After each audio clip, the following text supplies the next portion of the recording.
مرغ 6 اگست 2022 کو classic model middle school درمیانی کٹن خضدار میں سالانہ ریہرسل بزم ادب کا اہتمام کیا گیا۔ پروگرام کا آغاز کلاس اشم کے طالب علم حامد نے تلاوت کلام پاک سے کیا۔ نعت پڑھنے کی سعادت کلاس ہفتم کے رضا غفور کے ذریعے سے ہوئی۔ حمد باری تعالیٰ ریحانہ کلاس ہشتم نے پیش کی۔ عافیہ کلاس 6 نے اسی اسکول کی ایک ٹیچر کی لکھی ہوئی نظم بعنوان کلاسک اسکول کا نعرہ ہے تعلیم سب سے پیارا ہے تعلیم پیش کی۔ اس کے بعد کلاس ہفتم اور ہشتم کے 2 بچیوں نے تعلیمی ترانہ پیش کیا۔ تاریخ پاکستان میں بلوچستان کا کردار کے عنوان سے آسمہ کلاس ہشتم کے طالبہ نے اپنی تقریر میں کہا کہ دوسرے صوبوں کی طرح قیام پاکستان میں بلوچوں کا بھی کردار رہا ہے۔ اس نے کہا کہ بلوچستان کو صوبائی خود مختاری ملنے کے بعد یوسف عزیز مکسی نے کھل کر مسلمانوں کے خلاف ہونے والے انگریزوں اور ہندو مظالم کا اپنے قلم سے اظہار کیا۔ 1940 میں قاضی محمد عیسیٰ نے قرارداد پاکستان کی تائید کی تھی۔ جب قائد اعظم بلوچستان کے دورے پر آئے تھے تو خان افقلات نے قائد اعظم کو قیمتی تحائف پیش کیے تھے۔ اس کے بعد کلاس ہشتم کے سمیر احمد نے اپنی تقریر میں کہا کہ نورا مینگل نے انگریزوں کی غلامی کو کبھی تسلیم نہیں کیا تھا، اس لیے انہوں نے برطانیہ سامراج کے خلاف بھرپور لڑائی کی۔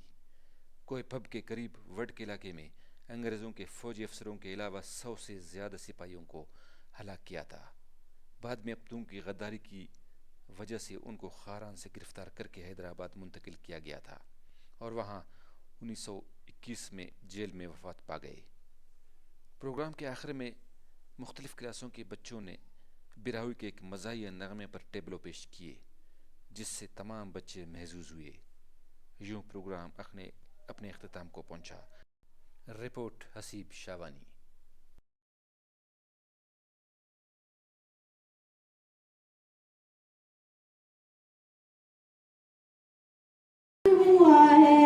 جو صاحب رب رب شب معراج ہوا ہے، وہ جس کی نبیوں کی ملی ہے، وہ میرا نبی میرا نبی میرا نبی ہے، وہ میرا نبی۔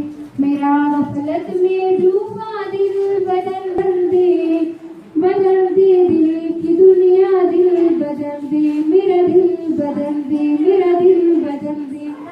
عظمتی تعلیم کا جذبہ جگاتے ہیں، چلو تعلیم کی راہوں سے مستقبل سجاتے ہیں، دلوں میں عظمتی تعلیم کا جذبہ جگاتے ہیں، قلم سے خوبصورت زندگی تحریر ہوتی ہے، قلم سے۔ کلاسک اسکول کا نعرہ ہے تعلیم سب کا سہارا ہے تعلیم، سب سے پیارا تعلیم، دل لگا کر حاصل کرو تعلیم، روشن کرتا ہے نام تعلیم، دیتا ہے پہچان تعلیم، قوموں کی تقدیر بدلتا ہے تعلیم، ترقی و خوشحالی لاتا ہے تعلیم۔ لب کشائی کے لیے جو موضوع مجھے دیا گیا ہے وہ ہے قیام پاکستان میں بلوچستان کا کردار۔